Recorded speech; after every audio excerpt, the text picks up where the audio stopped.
যাবার দিন, বিশ্বকবি রবীন্দ্রনাথ ঠাকুর।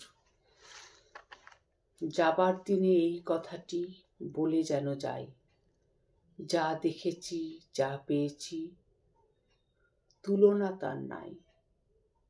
এই যদি সমুদ্র মাঝে যে শতদল পদ্ম রাজে, তারই মধু পান করেছি, ধন্য আমি তাই।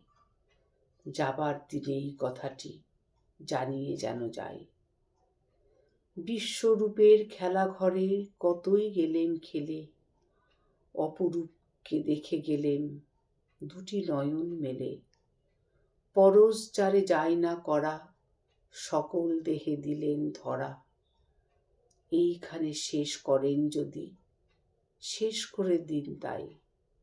যাবার বেলা এই কথাটি জানিয়ে যেন যায়। নমস্কার।